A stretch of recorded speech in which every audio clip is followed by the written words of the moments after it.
What's the framework for you guys to say like, hey, here's where you're at today, maybe traditional league house or, closer towards that.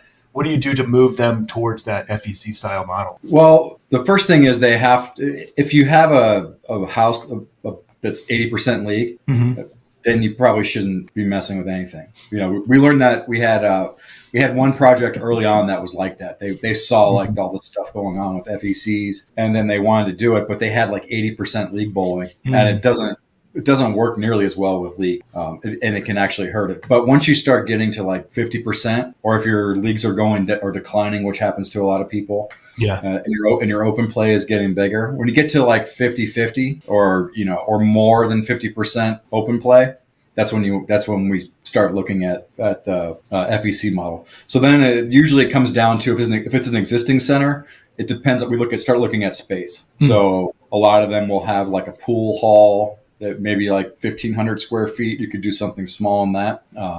Some will want to do like an addition. A lot take out lanes. If you have a big house, you have 40, 50 lanes or something. Right.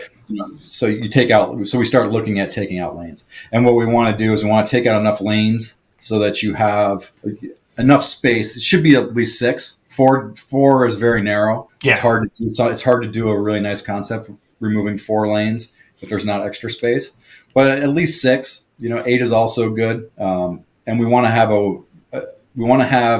the lanes be enough that you have about a 2-hour wait on weekends. If that makes sense. Learn that from Andy B. Actually, like you want to remove lanes such to have a wait on the weekend, so that you have a decent wait, but not crazy, generally speaking. And then we look at the space and the market, what the competition is, and start to look at an arcade is the most profitable piece. So we come up with the size of the arcade, and if we have space, we want to add another attraction like laser tag or miniature golf, something like that. How do you know that? It depends on the competition. So if you have like a huge laser tag facility with state-of-the-art laser tag down the street, then you may lean towards mini golf. But those are the 2 that we look at first. Okay. Assuming you don't have a huge place where you're going to do like go-karting tracks or like some kind of mega project. For a typical bowling center, we're looking at mini golf and bowling first, followed by if there's not a lot of space, we'll do like maybe a VR attraction. Okay. Like what about maybe like axe throwing or axe throwing? It could be axe throwing. If it's more of an adult place, gotcha. Less families, more adult. Look at axe throwing. Darts. There's some exciting stuff going on with darts that we're starting to look at more with some of the 3D darts and digital stuff going on. Okay. But I think one important point is we know when looking at arcade sales, they get significantly better when there's another attraction in the space. I see. So like a bowling anchored arcade versus just pure arcade. Yeah, we're bowling anchored. No, bowling, arcade, and laser tag. That arcade will do 40% more than if you just plugged an arcade into a bowling center. I see. So pairing it with another attraction. What do you think that is? I think you get more groups. So it allows you to do more parties, more groups. And then that's a good generator for new clients.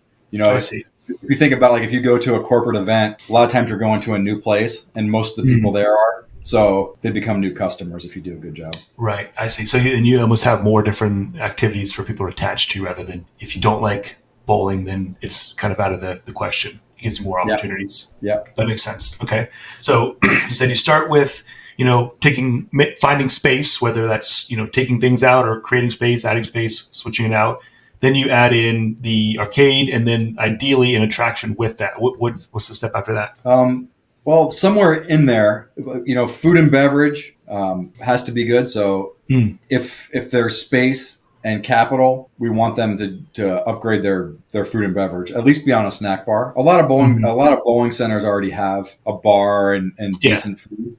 So the food's important, but I would say somewhere in there, whenever the budget allows, as soon as possible. Right. Really important. Now, do you look at that as another type of attraction, or is that its own separate thing just because it's a different beast? Or how does that fall in line with the other?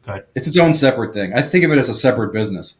I think of you have the bowling business, which is open play, leagues, shoe rental. You have the food and beverage business, and then you have the family entertainment business. So you kind of have three under that all integrate with each other really nicely, but they're separate businesses.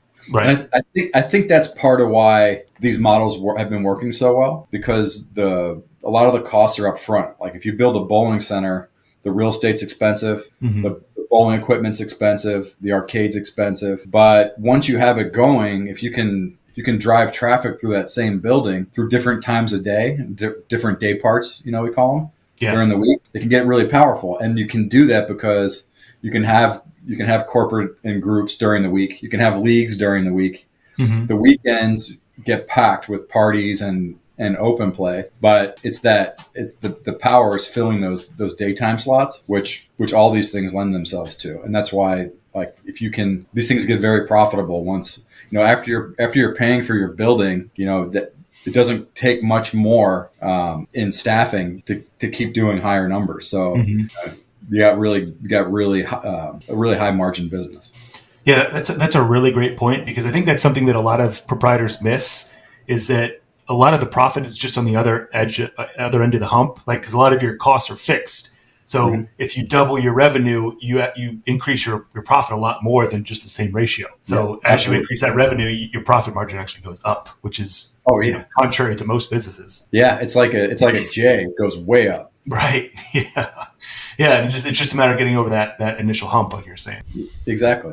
Hey, did you like this video? Great. We make 10 of them a week. Subscribe to learn more and keep learning about what's working in the industry. Talk to you then.